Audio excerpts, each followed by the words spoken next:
Mijoz xarakter aqldan mo'yinmi?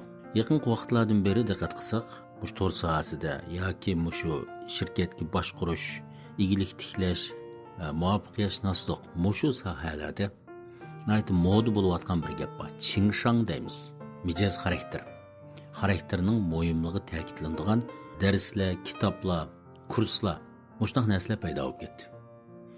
Ondan bara-bara bu taraqqiy qilib, xarakter aqldan mo'yin, bilimdan mo'yin deydigan, ma ikkisini selishtirma qiladigan.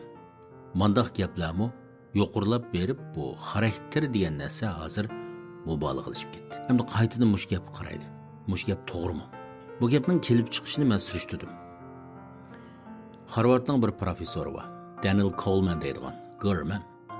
Bu adam 1995-yili bir kitob yozdi. Chingshang deydigan, Emotional Intelligence deymiz, EQ. Odatda IQ bilan EQ ni selishtirma qiladi. IQ degan ma, chishang degan gap, aql, bilim degan gap. EQ degan gap, chingshang degan gap.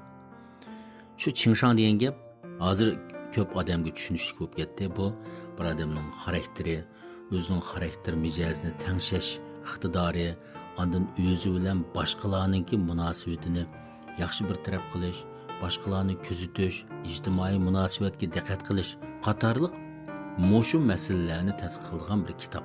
Hamda bu avtorningki shu 95-yildagi bir kitobi. Bu odam shu psixologiyaning bir mutaxassisi. Hamda o'zining bir tadqiqot natijasi sifatida bu odam bir korxonaga berib 40 nafar odamni yig'ib bir kuzatish, doklad yozib, mushuningdan chiqqan natija. Amaliyotda 40 odamdan chiqqan natija. Bu natija nima degan chog'da bir odamningki xizmat natijasi uzoq vaqtni yetgan chog'da 80% uning mijoz xarakteri bilan munosabatli. 20% adan aqli, boshqa narsa bilan munosabatli deb ma mijoz xarakterining o'rnini naytibak yuqori ko'taradi. Shuning bilan bu tema, bu nazariya nayt moda bo'lib ketadi. Torlarda bak tarqaladi. Tarqalib, bag'an siri bu gap eshib taraqqilib, bu Shangshuyan, bu Chinggungshularda ayrim bir fanga aylandi. Ayrim bir texnikaga aylandi. Shuning bilan muallimlar dars o'tadigan, mushaqti kitoblar chiqadigan Chingshangguanli deymiz deb mushu xarakterni qanday qilib tangshash. Endi davlatimizga kirgandan keyin bu har xil mushu munosabatshunoslarningki bir dasturiga aylanib munosabat tadqiq qilgan. Mushundaq bir ilmga aylanib ketdi. Endi bugun demakchi, zodi mushu gap to'g'rimi? Aniq aytishga bo'ladiki, bu gap bir mubolag'lashtirilgan gap. Asli chekidan eshib ketgan bir gap. 8-oyning 5-kuni Qashqardagi leksiyaga qatnashmoqchi bo'lsangiz, tövandagi undidor bilan aloqalashing.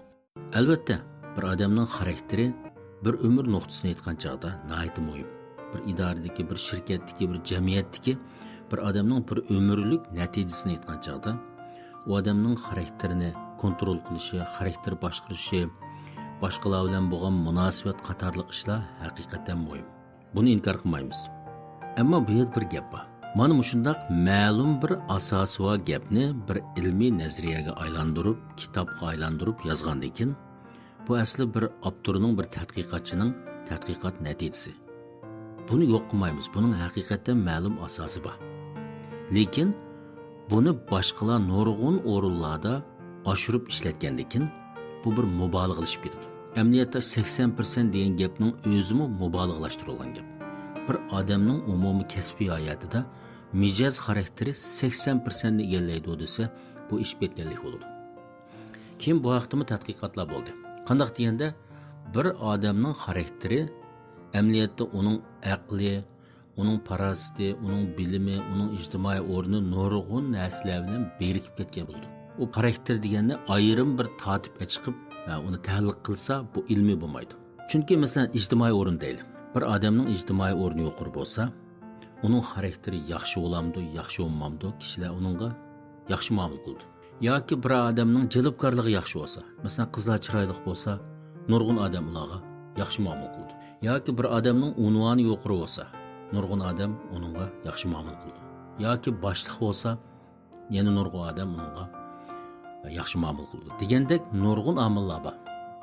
Buni xos bu boshqa omillarni qayrib o'tib, mushu odamning xarakteri deb turib buni tatib chiqsa, bu ilmiy bo'lmaydi.